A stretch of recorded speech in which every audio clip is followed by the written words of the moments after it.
The Mannin Line with Andy Wint.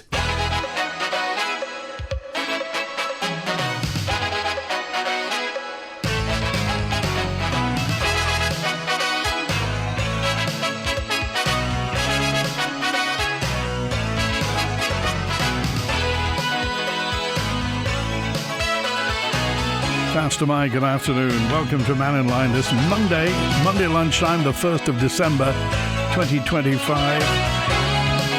It's an open line today, so the floor is yours. Whatever you want to talk about, call 66 13 68.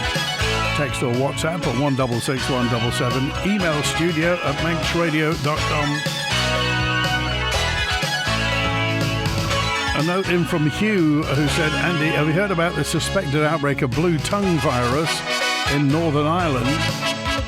Is that going to affect the Isle of Man at all?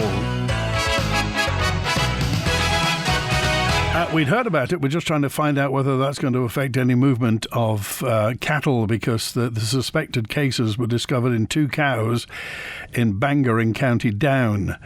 And their Department of Agriculture, Environment and Rural Affairs, they're investigating the situation. There is a 20-kilometre temporary control zone around it, so the movement of cattle, sheep, goats, deer, llamas or alpacas, is restricted. But we'll see if that has any effects. It's something we're trying to check. Thank you, Hugh, for prompting us on that. Always good to hear from you. And let's get to the phones. It's Peter with us first today. Hi, Peter. Oh, good morning. It's Peter Murcott here. Your news item actually has heralded what I'm going to talk about, and that is this new phenomenon that's come into the island, which is called religious literacy. I must admit I've not come across it before, but it seems to be the old former multi-religious syllabus under a new name. It's an impossible thing actually to attain to, because it comes really from this new education amendment bill that they're putting through tomorrow.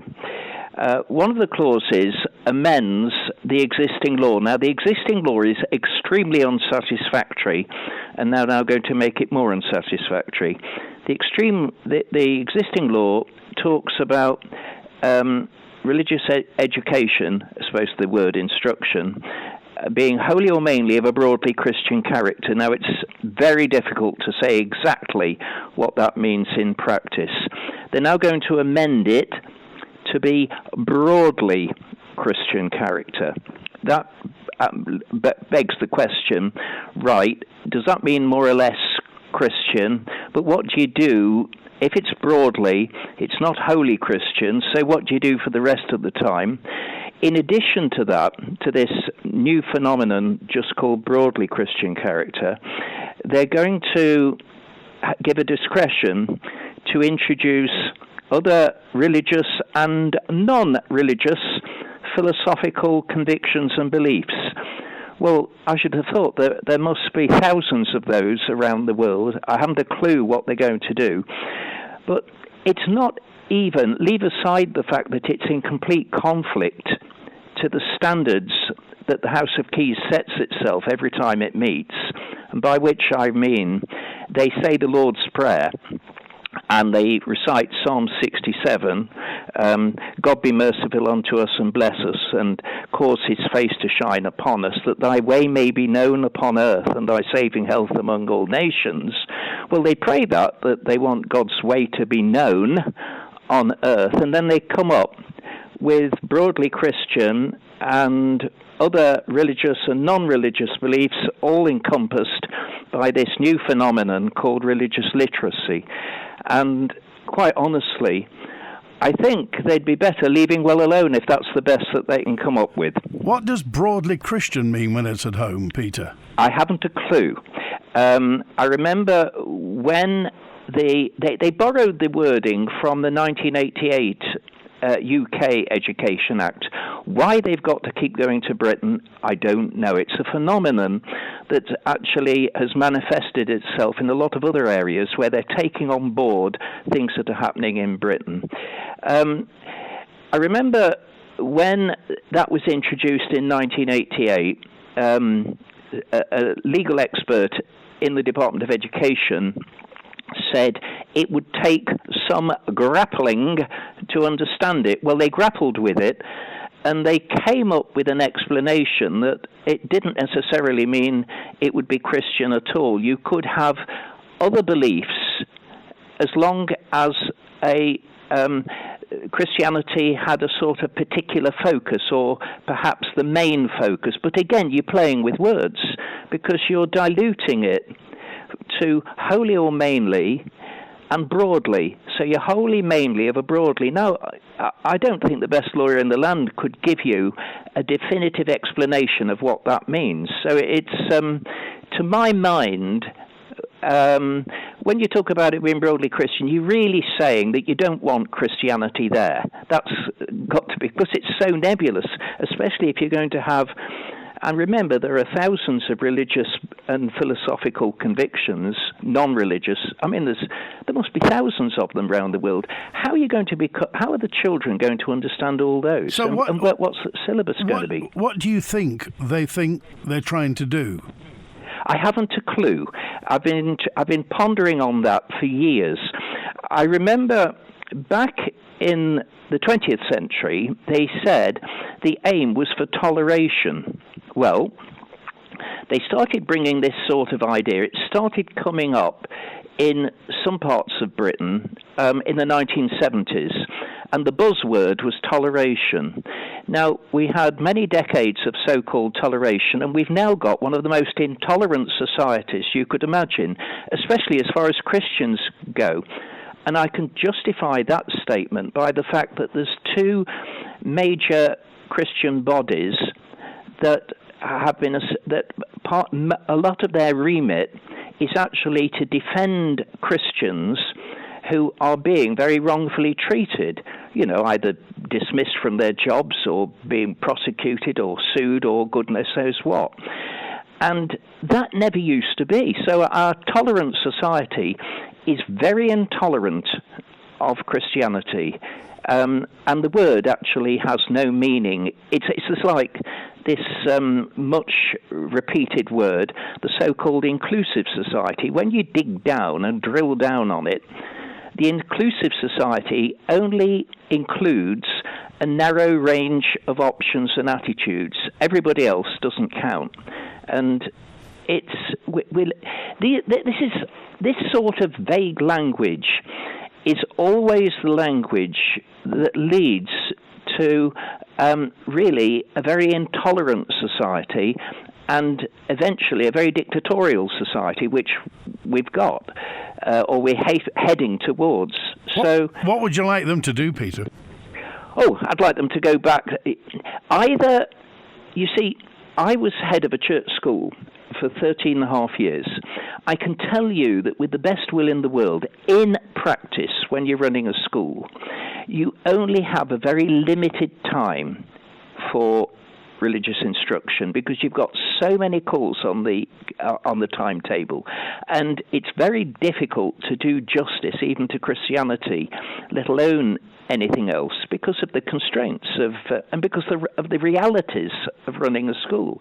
So I would like them, quite clearly, to go back to do one of two things: either to carry out what they will be praying about tomorrow before they consider this bill, about that thy way may be known on earth and thy saving health among all nations, which means Christianity, or ditch it.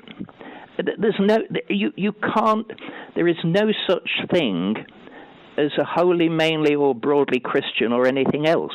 And you've got to ask yourself, what are you trying to achieve? And I'll tell you the one thing they won't achieve, because the tolerant society was never achieved. This religious literacy is just a catchword, and I don't wish to be disrespectful, but it will turn out to be a meaningless phrase which people will admire, but when they drill down, they'll find it, quite frankly, means nothing. Okay. All right, Peter, we appreciate your call. Thanks for being with us. Bye-bye. Good to hear from you. And Frank's with us now. Hi, Frank. Hi, Andy. How are you doing, mate? Very well, thanks. What's on your mind? Right. You were talking the other day with somebody, and there was a big video put on with they reckon what is happening with the erosion up the north of the island anyway. Yeah. And quite honestly, you've not been given the true facts. I mean, Charles Gard, you must think he's a superhero or something, he's an expert. He's not. I'll give you some examples. You were talking about that cottage, which is opposite me on the edge of the cliff. Well, the farmer that owned that, he panicked and he said, the farm was going to go into the sea. So he built the house opposite on the main road, on the main coast road. There's a big house opposite. That was 79 years ago, and it's still here, his cottage. This is by the Cronk, isn't it, Frank? No, it's next to my house at Killane. Oh, right, yeah, just the up, one on the cliff. Yeah, up the coast, just up on the cliff. Yeah. That's been there 79 years since the farmer left it, because he said it was going to go into the sea. It has lost some stuff. And then you got Mr. Kelly coming on, who was not giving you a true story. He was saying that it was losing about 2 or 3 meters a year. That's absolute rubbish. It hasn't lost a meter in 17 years because I'm looking at it every single day. And he said he would build a house. Now, the reason he's not building a house now, because he put in planning permission to build a mansion on the property, and they wouldn't pass it, rightly so, because it was not in keeping with the area. And if you want to build a house like the same on my property, you've got to pull down the house to build another one, but it can only be the same as the one that you're pulling down. It can't be bigger. Now, are there any, Chris, I know you've got some rock armour round by your place as well. Is there much rock? There are thousands. No, there's no rock armour up at Kelly's place. He's not put in, but that would solve his problem. He said he's having trouble with the government. I don't know why. They wouldn't stop him putting some rock down at the front, and that would help. Like, for example, my house, the rock has been on 45 years, and I've never moved an inch. So it's all bull that they're giving you about this erosion. But, I mean, there's certainly erosion at Cote Michael, isn't there? Yeah, but that's not where I am. Yeah. So as far as I'm concerned, my house, it solved the problem, if you can believe me. It's been there 45 years, all those rocks. Right. And done properly, because it's a 25-foot sloping down to the sea. The rock, it's done like the harbour in Douglas. You know, them big things they made in Douglas. Oh, it's crikey! A very similar thing. We're not talking about little pebbles where you are. I mean, how big are those rocks? No, some are as big as cars. You know, the huge, massive things they are. Some of them, not every one, but there are some big ones. And there's thousands and thousands of tons all the way around the property. And that has solved the problem as far as erosion is concerned, because the rocks, you've been to my house, and you know them rocks on the top that you can see at the top. They were put there on purpose, and the man that did it in 1981, which is 45 years ago, he told me those rocks were put on the top in case it sank. And then you could add more, but it hasn't moved an inch. So it must be either on bedrock or down on the bottom. And this floating piece of, what was it? Clay that Charles Gard said, there is clay there, but I don't believe it shakes like a jelly and then it all falls down. And like he was showing you videos of all this stuff was falling down. That wasn't a true video of that either, because I've been watching it now for 17 years, and I've been there in the property. And we do lose a bit every now and again, but not the amounts they're talking about. And if you go behind my property, going towards Peel, nothing has dropped down for 45 years. So nothing at all. Right. Because my rocks have obviously pushed the stuff further up north. So it's pushed the and sometimes the sea does come in. We've had a couple of, I suppose you call them hurricanes, or we call them now. But we've had some really bad weather come there. We had some about 5 years ago. And it took a piece of land of my neighbour next door. But now he's got rocks there now, but he should have put it before the storm, not after the storm. So that's the solution then, Frank, is it? Rocks? It's not a perfect solution. It just depends where you are. But if you put enough rocks down there, it would solve the problem as far as that property is concerned you're trying to protect. Right. Do you need permission to put rocks anywhere? Did I what? Would anybody need permission to put rocks? Because it's basically on the beach, isn't it? No. Yeah, but remember, I own the beach. Oh, okay. Right. Because I own the width of my property. It goes down to the high tide, I think it is, but we own that. So they can't stop us putting rocks on our own property. Right. How do you get rocks there, by the way? Because they're huge. How do they get there? Yeah, we just deliver by truck from the quarry. And just... dump them with a digger or something to lift them on and off or whatever, just tip them over the edge or whatever. But Mr. Kelly, you see, he's a lot higher up. It's quite a high cliff. He doesn't need to put the rocks all the way to the top.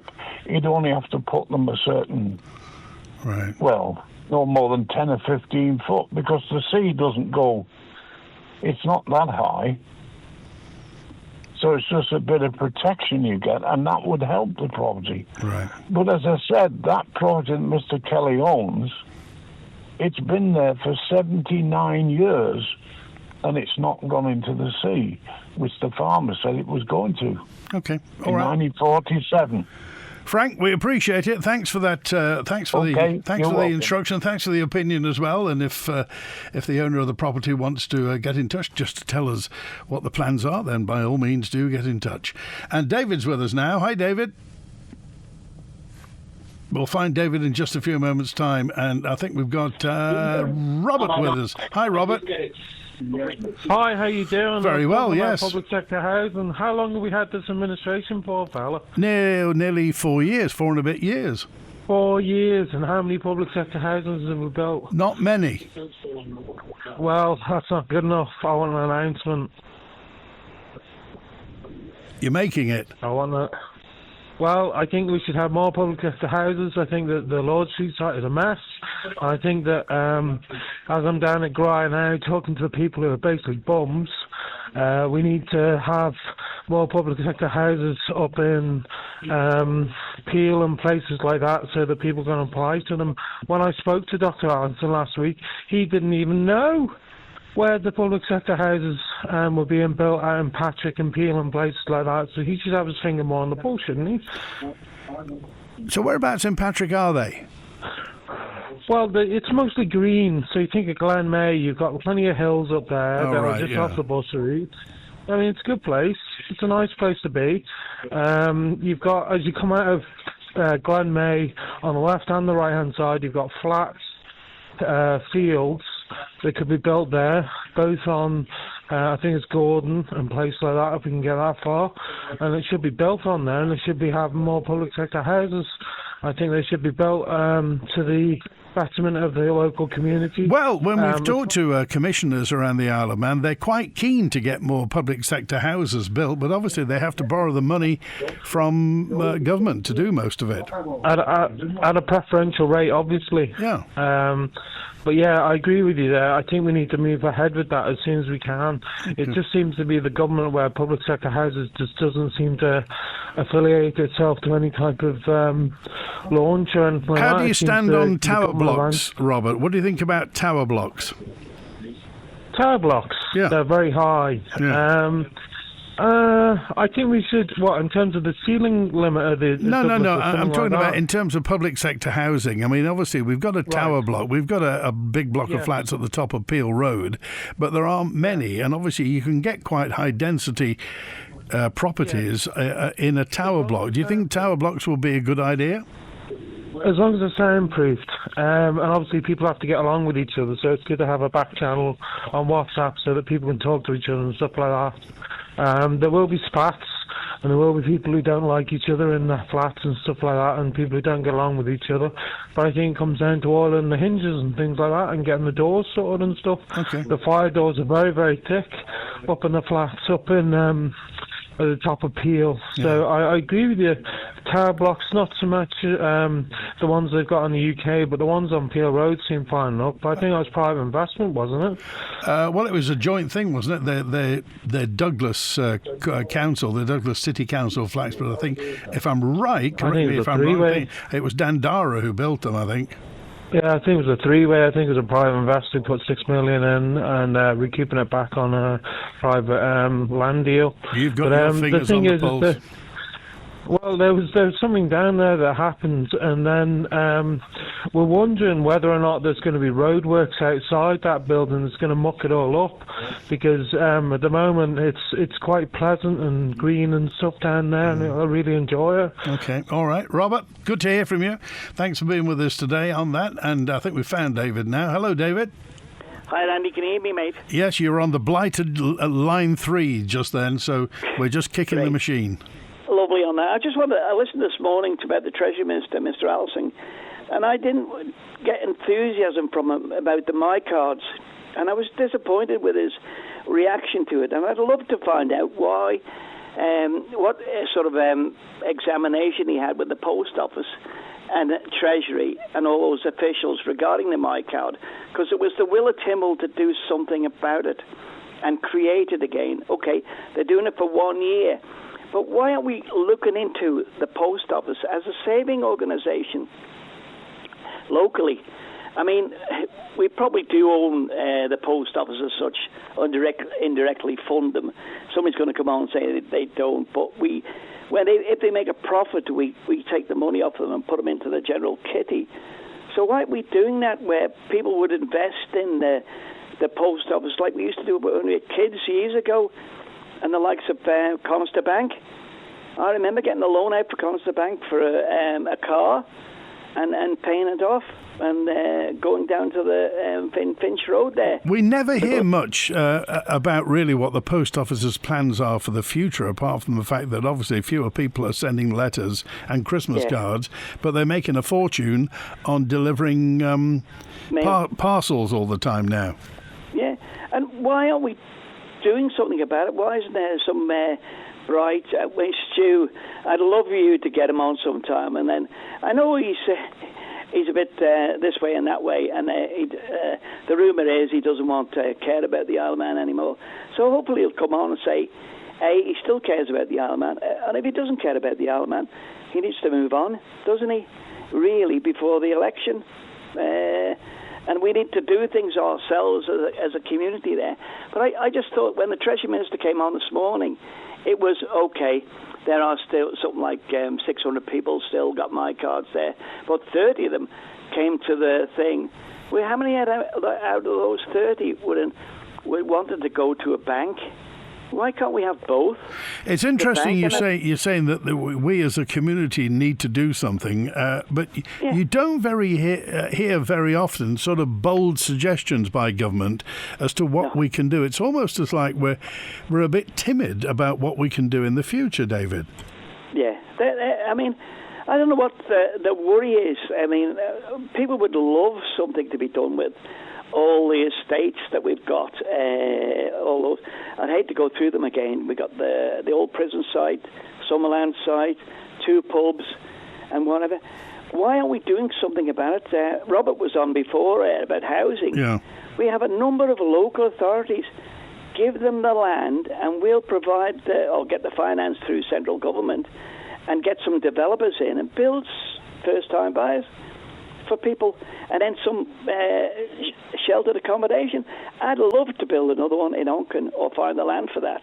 They're sitting on, like I said, when I said the other day they're sitting on land at the back of Doughty's there in Onken and up at the old gas plant there, owned by, they're under custodial from the government there. But why don't they just say to us, we've asked them, and I'm going to say something naughty now, but we do have what we call Ballacurn Trust in 2nd Avenue in Onken, right? Out of those 16 or 20 units that are there, there's one occupied. There's only one person in it. We've accommodated everybody else, and we've asked, can we not run it? Can we not own it? Can we not fill it full of people that want housing? And what did they say? We're still waiting for the answers. Okay. It's like these where We've had a tentative answer, but we still haven't had a big answer. Maybe some of our politicians could ask the questions, why aren't we doing something about it? Okay. And are they happy to have 16 or 20 units lying empty when people want them? All right, a point. We're not going to get into trouble, are we, over that? No, I never get into trouble. I live here. And even if I go to Derby, are they entitled to one call a week? Yeah, yes, you can call Mannin Line. Thanks, David. See you, boy. Bye. Cheers now. It's 29 minutes before 1. It's Betty with us now. Hi, Betty. Hi, Andy. I just want to... I have said before I'm an atheist, but I just want to agree with Peter about the spread of different religions in the schools, because I think this might be the thin end of the wedge. We are still supposed to be a Christian country, and I'm really happy that mostly Christianity is very tolerant and not aggressive like some religions are. And I'm worried that there is a spread of some religions in this country which are less tolerant and less favourable to women. So I would like the religious in schools to go back to what it was originally. The trouble is, whenever you talk about religious, and Peter mentioned the word religious instruction, RI, and lots of people get very sort of aerated about the fact that that's basically indoctrination of children. Yes. So how can you have religious education without it being religious instruction? Maybe we shouldn't have religious education in schools at all if we're going to indoctrinate other religions. Yeah. But I definitely want to keep Christianity as a major religion in the Isle of Man, because it is, as I said before, it's not aggressive. It's the most tolerant religion there is. Yeah. Well, Buddhism isn't aggressive, is it? No, Buddhism isn't. But there are some religions that are very aggressive and very angry towards other religions. Right. Okay. And not fair to women. Okay. Betty, we appreciate it. Thanks for calling today. Okay, thank you. Bye-bye. Okay. According to the 2021 census, and it was the first one, the first census to specifically ask about religious beliefs in the Isle of Man, basically gave a clearer picture about the island's religious affiliations. 54.7% of the Isle of Man's population identified as Christian. 38.8% reported having no religious belief. So basically 55 out of 100 said they were Christian, 40 said they didn't have any religion. Times have changed. Certainly if you went back 30, 40, 50, certainly 60 years, that would have been an awful lot higher. The Isle of Man used to be famous for the Braddon Church Sunday ceremonies during the 30,000 people sometimes at those ceremonies in Braddon. Times have changed, and how the government moves forward, and of course it's the government's responsibility. The curriculum is the Department of Education, Sport and Culture's business to do that. So do you think children should learn about a range of religions at school and not just concentrate on one? Currently, the Isle of Man's Education Act states religious education should be, quote, wholly or mainly of a broadly Christian character. And again, what does that mean? There's some new legislation currently making its way through Keys which will change that. Now, the Education Minister is the Garth MHK, Daphne Kane, and she explained about this. It's the Education Amendment Bill 2025. The law as it stands was borrowed, I think, from UK legislation and goes back many decades. And it says that our religion had to be wholly or mainly of a broadly Christian character, when in fact we have REAC, the Religious Education Advisory Committee, who include many heads of RE and the Bishop and various other advisors from the department, who determine the syllabus that is taught within our schools. That, generally speaking, includes other religious beliefs and also non-religious philosophical beliefs as well. And generally, I think the schools are in a good place about the breadth. In our minds, it's more about religious literacy. It's not about promoting any particular religion, but actually in a multi-faith, multicultural world, it is better fitting our young people for the world they're going to enter to have that breadth of knowledge of all faiths and none. And I think the wording actually works really well. There has been some advice from the Attorney Generals that the wholly or mainly of a broadly Christian character. So we have just amended it to say it must be broadly of a Christian character and may include other religions and non-philosophical beliefs. And actually that's in a world that appears to be becoming increasingly intolerant of other. Religious intolerance seems to be growing. Probably not a bad thing for children to learn about other religions. Which they have always done. This, I should emphasise, this is reflecting what actually happens in our schools today. We can request as a department that REAC, the advisory committee, can review the syllabus that is offered from reception and the Key Stage 1 up to the exam years. But obviously in GCSE years you'll be following a curriculum that comes from the exam board, and in the other years it will be generally, I think there are the 5 main religions as well as the non-religious philosophical beliefs. Merry Christmas from everyone at Doom School. Does that Save 20% in the Loganair Tartan sale with promo code Tartan20. Book now at loganair.co.uk. T.E.Cs and exclusions apply, subject to availability. This old house needed new windows. This old house needed a new door. And with DPM Conservatories, we got all that and more. Now our bills are lower and the house is warmer too. We're cleaner and we're greener since we swapped our old for new. Stunning A+ rated replacement windows and doors, expertly fitted by DPM Conservatories. Phone 612 333 or find them on Facebook and swap your old for new. The Moor Mannin offshore wind farm is more than just renewable energy. It is a commitment to future generations. Discover how we're helping the Isle of Man to transition to using green energy.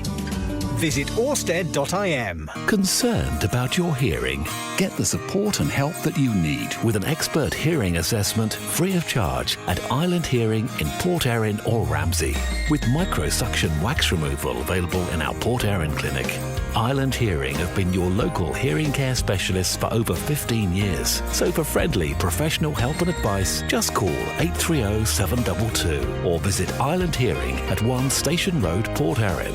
Island Hearing, always listening. Greetings from the north. No, not the North Pole. I'm enjoying a day out in Ramsey. I've found friendly pubs and eateries. At the garden centre, Christmas trees, lights and decorations are sparkling. And as for shopping, well, let's just say that Mrs. Claus will love her Prezi. Come and discover Ramsey's independent and exclusive shops for clothing, jewellery, electrical goods, handmade gifts and more. For Christmas, Ramsey has it all. Brought to you by W.S. Mezeron. Proud to be in Ramsey.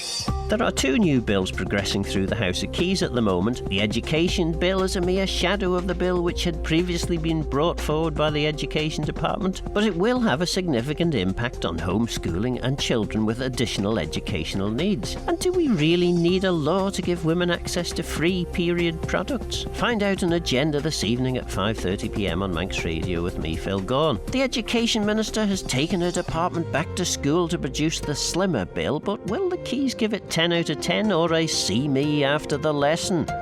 The Mannin Line with Andy Wint. Faster mites, 20-1. Mary said, just out of interest, how many of the 40% of the Manx population who don't identify as having any religious belief celebrate Christmas? Well, that's the other question. Is Christmas a religious ceremony anymore? How many people who celebrate Christmas identify with the Christian story behind it? Can you name the 3 wise men? Jerry's with us now. Hi, Jerry. Andy, does this mean now that because she's coming up with all this, that we're going to copy the UK in the sense that the Christian island that I know, the Isle of Man, there's going to be a multicultural society and a multicultural religious island like London, where they're now walking the streets and telling people not to sing Christmas carols because it hurts their religion. If it's a Christian family living on this island, they're living here because it's a Christian island. So why does somebody like her come along and say that their children have to learn more about what's going on in the world? That's down to the family. It's not down to her to dictate what these children need to learn. So I'm very disappointed. The quicker we have the election, the quicker she goes. So what do you think's wrong about this then? The fact that she's talking about religious knowledge, if you like, religious literacy, she's calling it. Is that a bad thing? Yes. It is a bad thing. I mean, just waking up, look at what's happening in the UK with all this multicultural society and beliefs. It's a disaster, absolutely disaster. Yet she wants that to come onto this island. Why? Well, I don't think she's specifically saying that. They're talking about religious education, which, to be quite honest, I think we've talked about many times. Religious education has been substantially watered down over the years since then. So this is just another aspect of it. And I'm just, that 2021 census, Jerry said, only 55 out of 100 people identify as Christian. Does that surprise you? Well, it do in a sense. I'm surprised on the island, of course, but it's down to the church to bring this island back in. It's down to the churches to bring these people back in. The trouble is there's too much information being put into children nowadays. Absolutely too much. It's down to the family to choose their own religion, which is fine, but suddenly you'll find that in a few years' time, because of this is getting taught in schools, children change their minds because they think another religion is better, and suddenly the island turns into Liverpool, Birmingham, Bradford, London. This is the only place I see at the moment in the British Isles is a Christian island. I don't want to see people telling me not to put my Christmas tree up because it offends their religion. Well, I don't know whether you've noticed, but if you, whereabouts are you? Are you in Douglas, Jerry, or where are you?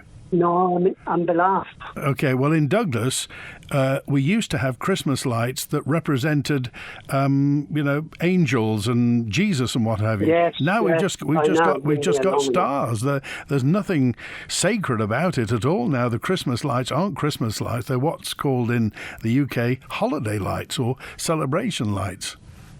Well, this is down to. Won't say the bad word. This is down to the people in the government and Douglas Council who don't want it. I used to walk down the promenade, see beautiful times. What's the matter with people? In the government, it's not the people on the island, it's the people down in Douglas or Onken or Ramsey. So it's crazy. So do you think the church, you said that it's down to the church to, get their message across. Do you think the church is less relevant than it used to be then, Jerry? Yes, I think so. Years ago, you'd do some, not always, but sometimes the minister or somebody in the church would call in on a Sunday, just walking around the housing estates to say hello. And now you don't even see one anywhere. There's nobody coming to your house anymore. I mean, if it wasn't for the Sunday program, we would forget there's a church on this island. I listen to it every Sunday. Julius Lay, she's fantastic. I hope she doesn't want to decide to stop that. Well, no, put it this way, Judith is very, very committed to that. I mean, it's a very well listened to program as well. And it gets very, very good feedback. And of course, Judith herself Judith's a lay preacher as well. Yes, well, you see, you can see the way Daphne Kay's talking about it, suddenly we'll find in a year's time that they don't want it on the radio because it's offending somebody who lives somewhere in the other part of the island. That's what I don't want to see on this island. We don't want anything to do with what's going on in the UK. All right. Why do you think, go anywhere in the world? Why would politicians be afraid of offending people? Well, they are. They are. You can see that in the UK. They are.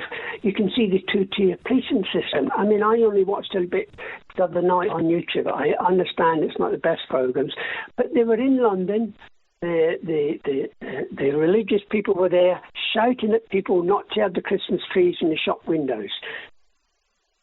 And then Birmingham banned Christmas. Birmingham banned Christmas for singing in the streets and everywhere else. That's what we don't want here. If nobody believes in Jesus Christ, fine. Go on your way. But don't tell me not to put a Christmas tree up or sing a carol. All right. Jerry, we appreciate your call. That's the feeling. That's the feeling I'm getting from Daphne Kay. Good to hear from you. Thanks, Jerry. Okay, bye. 14 minutes to 1. Merry Christmas from everyone at Skull Valley Geo. I began to struggle with the stairs, but I didn't want to leave our family home. So my daughter told me about Acorn Stair Lifts and their new showroom in Douglas. I was able to try the stair lifts and find the right one for me and the home I love. They were so friendly. The whole process was hassle-free and they offered the whole package from installation to servicing. Choose the island's first choice for stair lifts. Acorn Stair Lifts, South Quay, Douglas. Call Acorn Stair Lifts now on 672 414 or call into our Douglas showroom. Manx Memorials in Ballasalla will guide you when creating beautiful lasting memorials across the island. From a wide range of granite and marble headstones, custom inscriptions, expert renovations and pet memorials, adding care and compassion in every detail. We offer families peace of mind for years with perpetual grave care. We're there when you need them most. Call 843-861 or email matthew@manxmemorials.co.uk. Enjoy festive magic, a Christmas sing-along, elf face painting delights, a Technicolor balloon artist, or Santa Claus with a ho-ho-ho. Yes, there's something for everyone on Santa's Party Train with a 1-hour experience with plenty of entertainment and laughter. Family and friends, don't miss the Santa Party Train extravaganza of glorious fun. For dates in December and bookings, visit rail.im or call 662525. Right, short Christmas ad, take one. Here. Did you know, this Christmas, right, if you bundle your mobile and broadband plans together with Shaw, you can save hundreds of pounds. You'll also get an M&S voucher up to £200. And you can't argue with that, can you? Sorry, you might have misheard me. They're looking for a plain voice, not a cane.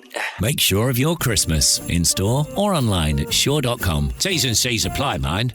Coming soon, you could be a big winner with Manx Radio's Christmas Countdown. We've got some massive prizes up for grabs, including an overnight stay at the Welbeck, a real Christmas tree from Ramsey Garden Centre and IFGL, and a £100 fuel voucher from Ellen Vannin Fuels. Manx Radio's Christmas Countdown, your chance to win this festive season. And it all starts next Monday, the 8th of December.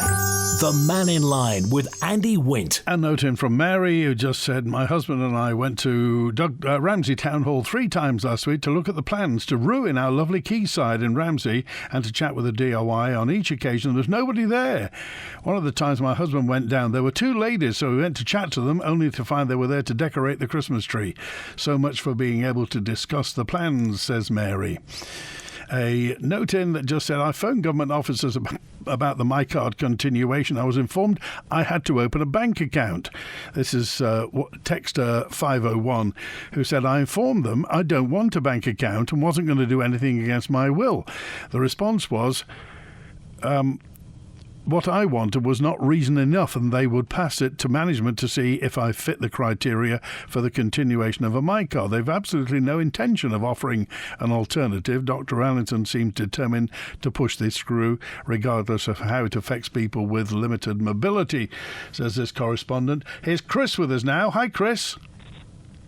Oh, hi, Andy. Just 2 points. That the one you've just made there, I'd like to comment on. I mean, if that is what Treasury people said to that lady, then they are being dogmatic and dictatorial and contradict the will of Tynwald, and that would, to me, indicate the mindset of the minister. So that's poor. But what I really wanted to raise with you, it's the discussion that's been going on your programme with regard to religious education. My concern is much more specific in the sense that I wouldn't want to see our legal system starting to be influenced by law emanating from other religions. Now, let me be specific. I'm talking about Sharia law. And when I raised this point with members of Tynwald, when they were adopting, I think it was last month or the month before, they were adopting the UN Convention on the Rights of the Child. Now, on the face of it, that convention looks sort of, motherhood apple pie and pink and fluffy, and how could one possibly be concerned about that? But if you, when I saw that coming up, I thought, well, better read through behind the matter and read through the articles. And Article 20, Section 3 specifically says that consideration should be given to kafala Islamic law in relation to certain aspects relating to the care of a child. Now, I raised this with the members, in other words, Sharia law. And I raised this with members, and it was poo-hooed, it was brushed aside. And, this isn't to do with us. This is related to nations and jurisdictions that actually operate under the auspices of Islamic law. But I made the point that Scotland adopted this convention, the UN convention, including the Sharia law references. They've now gone one step further and taken it into law. So, in fact, what they've done in Scotland is adopted elements of Sharia law. Now, Andy, we do that at our peril here, and there seems to be a disquiet on the island about talking about these things and somehow brushing them aside and saying they're not relevant to us. Well, if we're not careful, if we take the other step, the next step on, and adopt the UN Convention for the Rights of the Child into law, then let me make it clear, we have adopted elements of Sharia law, and we do that at our peril. Okay, Andy. Okay, we appreciate it, Chris. Thanks for calling today. A note in from Trevor Q said, Andy, the three wise men you were referring to are Alf Cannon, Alex Allinson and Tim Johnston, says Trevor Q. Thank you. Of course, the three wise men, the biblical magi, Gaspar, Melchior and Balthazar. And and a note in regarding Christmas, and this says, I don't think there should be any religious instruction at schools. A general awareness and understanding of the main faiths in the world and a good understanding of theory of knowledge and philosophy is useful. If the children or their parents want to learn about a particular religion, it should be their own responsibility to find the appropriate church or place of worship, not the state. And Christmas was a pagan festival long before the Christians co-opted it. The Christian faith doesn't have a good history insofar as women are concerned. There were some witch trials. Thank you for that. That's WhatsApper 231. And to the previous caller from Palaf, nobody's saying that you can't celebrate Christmas. Birmingham, I think there wasn't it the Birmingham markets, the Christmas, something to do with the Christmas markets. Anyway, don't go to Birmingham anymore. You can't park anywhere in Birmingham. It costs you a fortune to even drive through it. There are angels in Ramsey, says Malcolm. Real angels or, make-believe ones. Thanks also to contributors to your programme regarding for and against indoctrination of Christianity. On the other hand, what about our government's indoctrination through the climate literacy programme? That seems to be okay. You see, when you get to religion, people get touchy. I don't know whether you find, do you think people now are a bit more reticent to talk about their religion? People were openly Christian years and years ago when people used to go to church an awful lot more. And I accept that people have less free time than they used to have, particularly on Sundays. But you just wonder, we'll see whether or not, put it this way, of all the decorations in your house, have you got anything religious there? Have you got a nativity, an actual nativity? Jesus and Mary and Joseph and the three wise men and the donkey, the bear. Have you got a religious? Does religion mean something to you at Christmas time? Do you feel infused with something sacred at Christmas, or is it just an excuse to have fun?